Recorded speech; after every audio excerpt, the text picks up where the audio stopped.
The day before submitting my graduation project, I pulled it back and destroyed it. I burned everything I had made.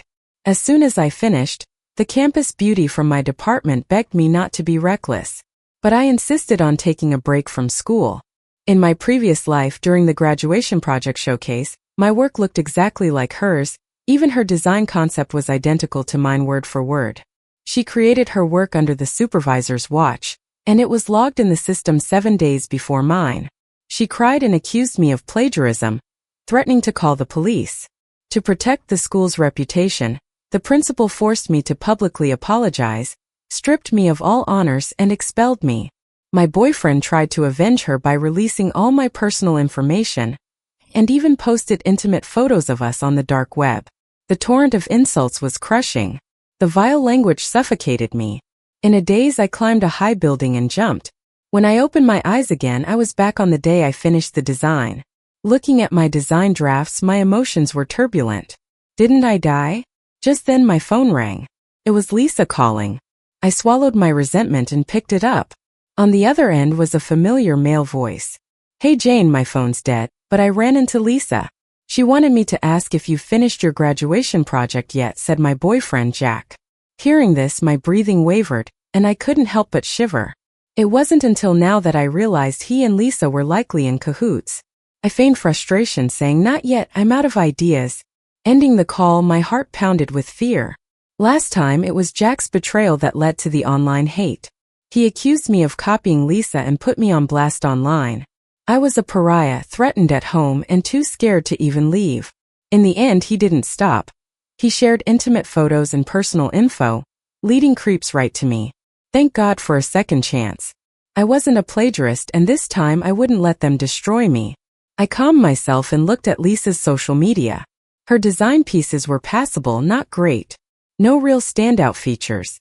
As I was about to log off, she posted something new. The loaded images gave me chills even before I clicked them. The photos were unmistakably my own finished designs. One glance at the caption said it all. Finally finished the design draft, so exhausted QAQ. The design was leagues apart from her usual style, truly remarkable. Comparing my draft to her photo, they matched perfectly, even down to a smalt in the bottom left corner. Exiting her post, other comments swarmed below. "Wow, this is epic. You're putting everyone to shame. Lisa, aren't you afraid we'll steal it? Though honestly, I wouldn't be able to. Are you some sort of hidden master? So impressive." Suddenly, my dorm door clicked open. Quickly, I hid the design out of sight. A roommate walked in, seeing my troubled face. They seemed relieved to have someone to vent to. "Jane, did you see Lisa's post? Her design is amazing, but it used to be worse than mine. Last time I barely paid attention to her complaints, too focused on producing my work. Now I realize why none of my roommates supported me when I needed them. It's Lisa, right?" I acted confused, eager to hear more.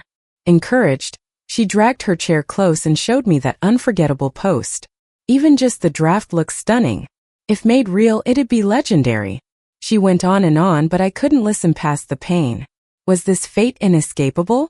Oblivious to my silence, my roommate exclaimed, "But don't you think that gardenia detail is just like what you love to design?" Taken aback, I studied the black and white gardenia sketch. The pain ebbing as a solution appeared in my mind. "Mary, if I told you her draft is exactly like mine, would you believe me?" "What?"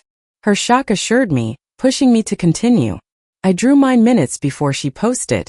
I thought I saw wrong, but your proof says I didn't." Handing over my draft for comparison, the resemblance stunned Mary. She checked the timestamps. No way I could have basically recrafted it in 10 minutes, let alone while she was already back at the dorm. Wrapping her head around it, she sneered at the phone. "I knew it was too good to be hers, she stole it. But how? I have no idea, it's beyond rational." Her worry resurfaced. "How will you prove your innocence? Without clearing this up, the blame will stick." Her earnest concern felt genuine. I closed my eyes, feeling a little reluctant, but I made up my mind. I tore several sheets of paper in half and then again and again, each time filled with my dissatisfaction and anger. I laughed as I threw them into the trash. If I can't go down this path, I'll just take another one. After holding it all in for an afternoon, I felt so relieved, like I had found a new way out. Mary picked up the pieces that had fallen next to the trash can, looking more heartbroken about it than I was. I really wanted to see the final piece. Ring, ring, ring. Mary's phone went off. It was her alarm. She had a part-time job, so she quickly said goodbye and left the dorm. It was just me in the dorm again. A lot has happened up to this point and I just wanted to rest. Lying on the soft bed, I felt like I had come back to life. I wanted to sleep, but a bad feeling rose from within as I closed my eyes. I thought of my boyfriend, Jack. Why did he call me using Lisa's phone right as I finished my design? Why did he wait until I needed help to show me his disgust? In my last life, he was even part of the rumor mill. He spread lies that my work was plagiarized and said he couldn't stand me anymore. I used to think it was Jack who was disgusted with me, but that phone call made me suspicious. Could Jack and Lisa have been secretly together behind my back all along? With doubt in my mind, I opened my phone to scroll through all of Jack and Lisa's social posts. Finally, 6 months ago, Lisa posted a photo holding hands with a guy, with a cake in front of them. Though the cake was blurry, I remember Jack posted that cake in his circle. At the time, I asked him why he was eating cake. He replied, a friend's birthday, celebrating with them. Sure enough, going through Jack's circle, he posted that cake photo on the same day. My boyfriend had been with Lisa all along, and only now living again do I see it.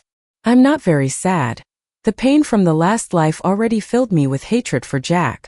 Now I don't even want to speak to him. I opened the chat with him and typed, "Let's break up," quickly blocking and deleting all contact with him. Finally, it felt like I had shed all burdens and fell into a deep sleep. When I opened my eyes, the sky was dark, and everyone in the dorm was back. But they didn't wake me. I had a good sleep. I must have really been exhausted. I got up from bed. Mary saw I was awake and quickly came over, pulling me aside to whisper to me, "Why do you sleep till now?" Jack called me asking why you suddenly broke up with him. What's up with the breakup? Also, I quickly interrupted her. This chatterbox was throwing questions at me without giving me a chance to answer. I've pulled Mary to my side, but I still can't fully trust her. So I avoid answering her questions. "Did you tell anyone about my stuff?" She said proudly, "This is such big news, how could I say anything? This is the first time I haven't shared prime gossip. You didn't tell me to keep it secret, but I chose to anyway." I breathed a sigh of relief. I answered her questions one by one. She was shocked speechless when she found out Lisa and Jack were together long ago. "I'm not worried about Jack coming after me. Guys aren't allowed in the women's dorm. I need to completely cut ties with those two. Right now, the urgent matter is to create a new graduation piece. I'll need to find inspiration. If I can't prove I didn't plagiarize, I'll give up on this design. Maybe in the last life, Lisa stole my design with Jack's help, releasing it before I finished to avoid suspicion. For these past few days without classes, I've been out searching for inspiration, worried I won't catch up. Because I don't like being disturbed when creating, I muted everyone. For a few days, I didn't return to the dorm and wandered outside instead. Then one day, while lying on the hotel bed, brainstorming as usual, I had a flash of inspiration.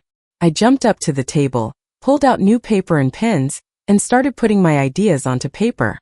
It took a long time before I finally put down the pen, just as the sun cast its last rays on my draft, dispelling all pressure. Seeing the dash of vibrant red on the unfinished clothing design lifted my mood. I laughed on the floor for a long time, then cried. Finally, could I break free?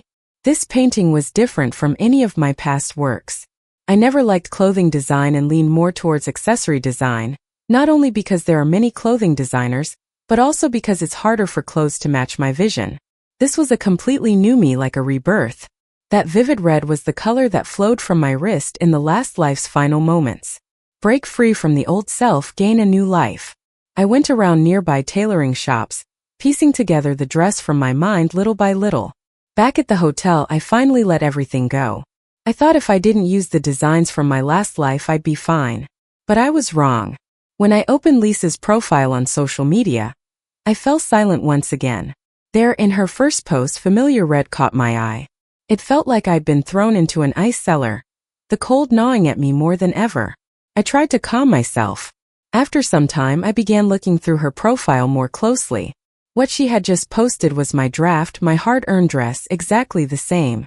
She published everything without my knowledge, getting it out before me just like last time. How could this be? This time I avoided everyone in my creative process, so how did it turn out like this again? I pressed on the screen hard, fury boiling to tear Lisa apart. Will I forever be accused of plagiarism? Driven to despair? The last post was a picture of a ripped-up draft with the caption, "Someone destroyed my design." In just a few hours, her post got lots of likes and comments. The post and my first work were shared on the campus forum. Within minutes, it was the #1 trending topic. A bunch of people are praising Lisa's work and her spirit. Oh my God, would you call this a masterpiece?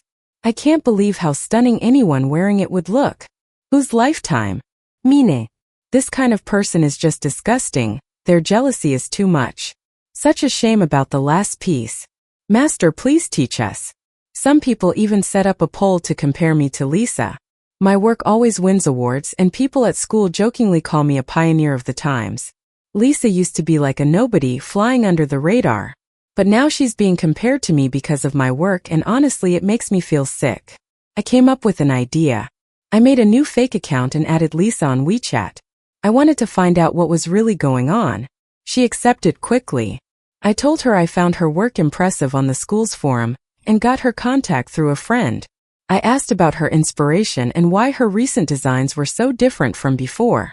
I couldn't wait to see what she would say, but after waiting a long time with no response, I felt slightly relieved. Maybe she was too afraid to reply.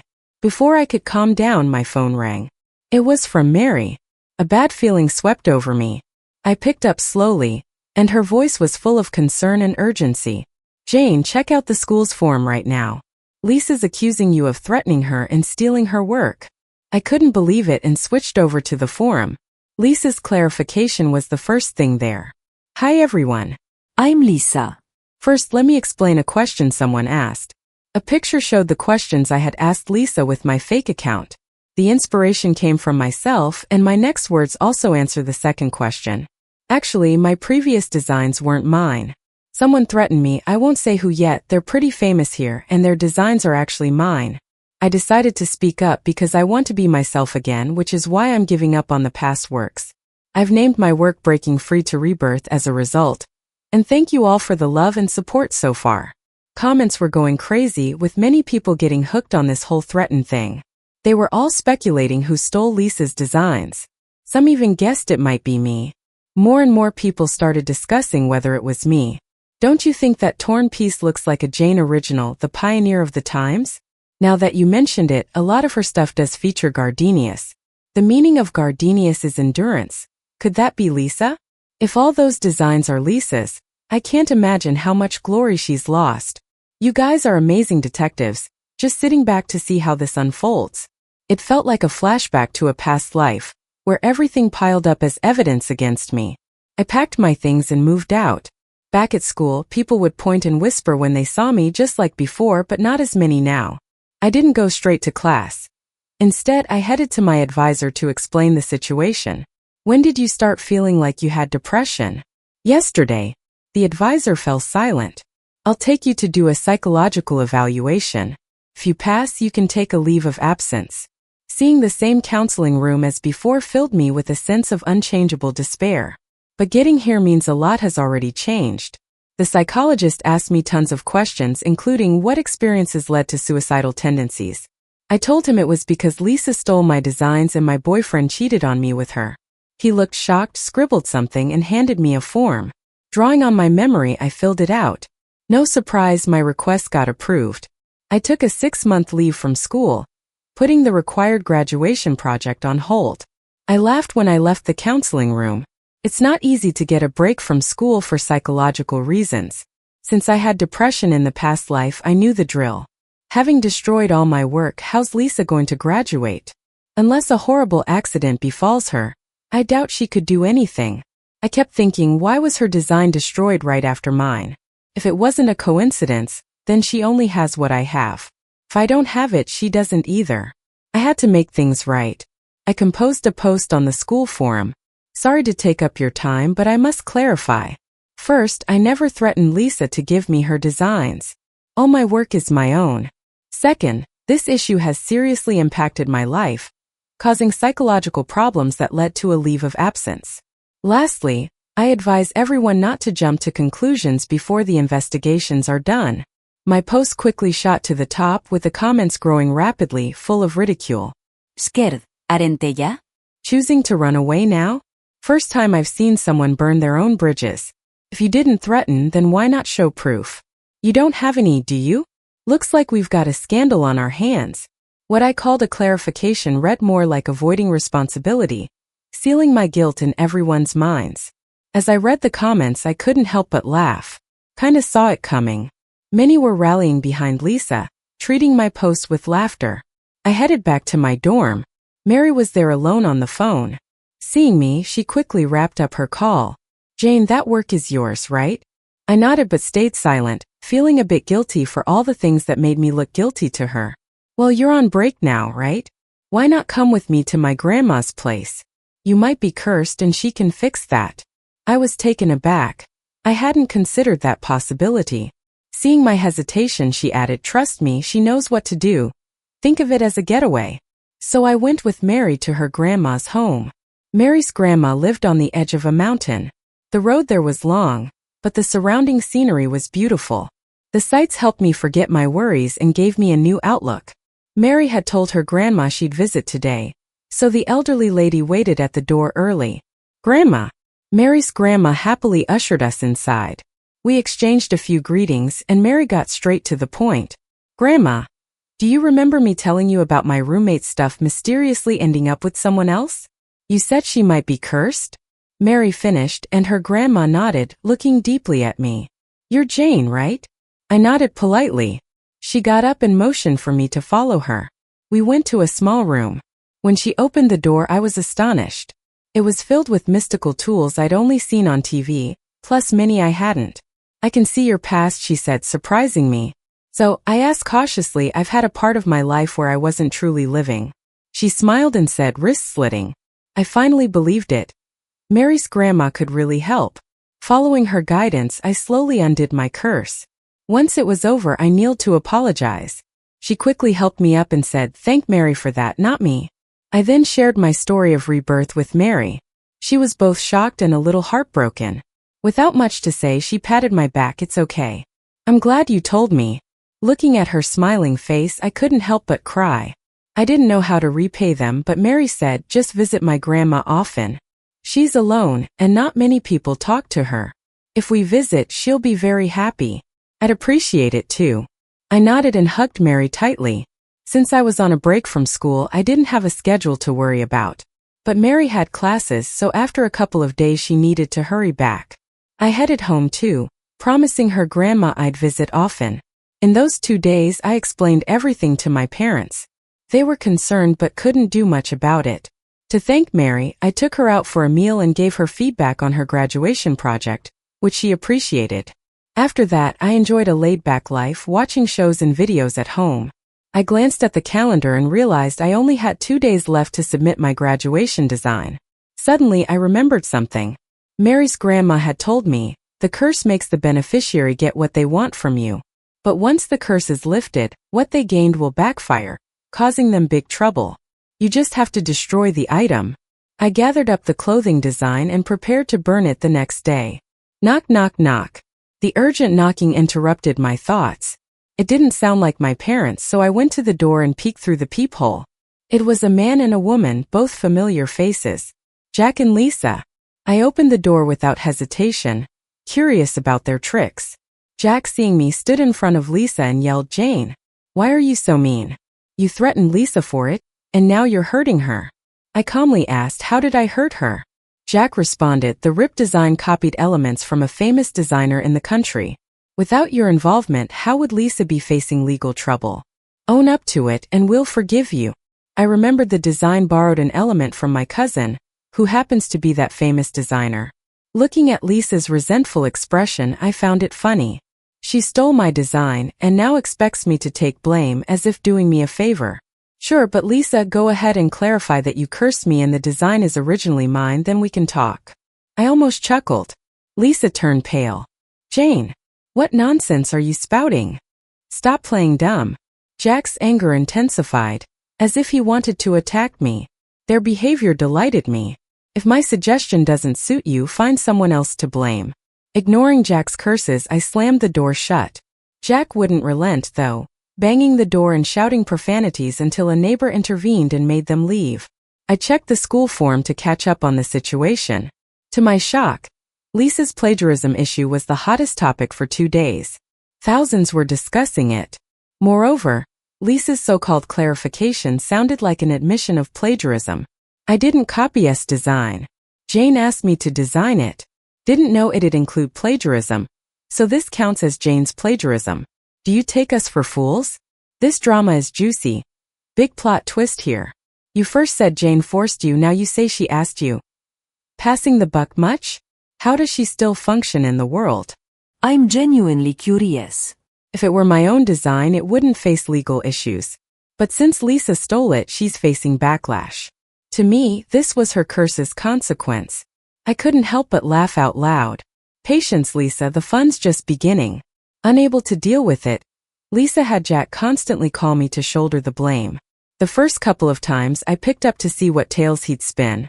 It was all just blaming and insulting me. I rolled my eyes. Why did I ever like such a guy? Thankfully, Lisa found him worth picking up. After blocking Jack, peace returned. Design students were supposed to submit work the next day. I rushed to burn my clothing design and sketches in an empty spot. There was no regret. I could recreate it from photos, but could Lisa? I leisurely returned, ready to witness Lisa's downfall the following day. But what I didn't expect was for Lisa to show up right at my doorstep. I couldn't help but marvel at her speed. The moment I put out the fire, she was already there. Facing this uninvited guest, I sarcastically asked, "Why aren't you working on your designs? And instead you're here, Miss Jiang?" Lisa, looking anxious, quickly turned around when she heard my voice. Grabbing my sleeve, she pleaded, "I'm sorry, Jane. This is my fault. Can you make the clothes again? I'm begging you. I'll do anything." I looked at her with a meaningful gaze, then scoffed. But I still said, "Sure, I can." She got all excited and thanked me repeatedly. But my next words froze her in place. "You have to confess that you stole my work and then drop out." Obviously, Lisa wouldn't do that. When she left, she threatened me, "Jane, just wait. If I could steal from you once, I can do it again." I was indeed a little scared. But honestly, what could she steal now? Still worried, I called Mary and asked for my grandma's number. After getting through to Grandma, I told her the whole story. She reassured me that everything would be fine. She said she had already cast a spell and I wouldn't be cursed anymore. Feeling relieved, I wondered what kind of trouble Lisa would cause next. On graduation project display day, I went to school. Each student drew lots for the order of presenting their work, explaining the inspiration and unique features. 10 leaders then graded them. I wore a mask and glasses, but some people still recognized me. A few approached me cautiously, bowing and admitting they shouldn't have jumped to conclusions. Public opinion had shifted and people started apologizing to me. They were among the first to do so. I casually said it was okay. The criticism had stopped, and many added me on WeChat to apologize. I forgave them, and my reputation began to recover. After several others, it was finally Lisa's turn. I was curious about what she'd show. When she pulled out her clothes, I couldn't help but chuckle. The garment didn't capture the design's essence at all. The vibrant red was changed to pink, which made it less appealing. I watched her with interest as her face turned pale and panicky. The judges waited for her to speak.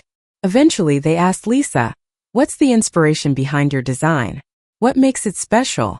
Lisa, after a long pause, shakily said, Inspiration comes from my own experience because my childhood left me hopeless, but designing brings a new hope, so I created this."